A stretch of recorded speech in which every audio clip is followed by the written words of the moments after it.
Refraction of light क्या है?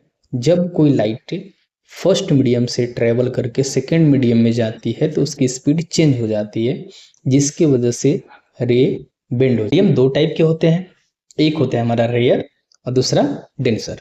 Rare में क्या आएगा हमारा, जैसे एयर हो गया, वैक्यूम हो गया, ये कौन सा मीडियम है? रेयर है। डेंसर मतलब क्या हुआ?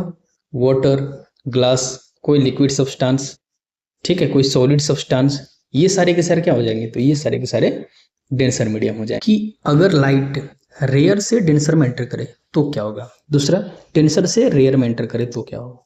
अगर कोई भी लाइट रेयर से डेंसर में एंटर करती है, जैसे मैंने बोला कि ये जो हमारा सरफेस है ना, ये हमारा डेंसर, और बाकी लाइट कहाँ से आ रही है? ये वाला हमारा रेयर मीडियम है। तो लाइट अगर रेयर से डेंसर में आएगी तो ये नॉर्मल की तरफ बेंड हो जाती है, ठीक है।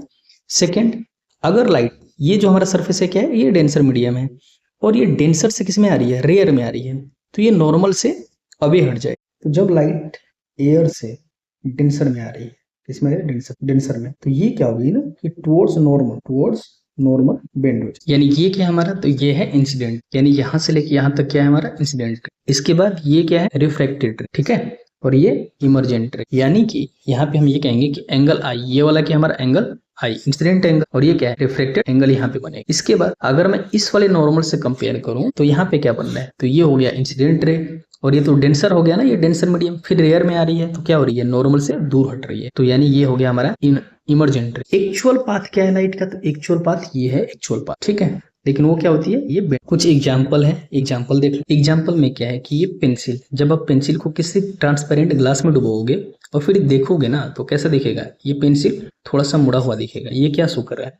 तो रिफ्लेक्शन ऑफ लाइट शो कर रहा है। Laws of reflection, incident ray, reflected ray and normal, ये तीनों क्या करते हैं? एक ही प्लेन पे लाई करेंगे, ये हमारा पहला लॉ। दूसरा लॉ एन होता है ना, n equal to sine i upon में साइन एन, के हमारा रिफ्लेक्टिव इंडेक्स, इसी को हम कहते हैं स्नेल्स लॉ, क्योंकि जो साइन आई है वो साइन आर के रेशियो में होता है। ये होते हैं दो लॉस।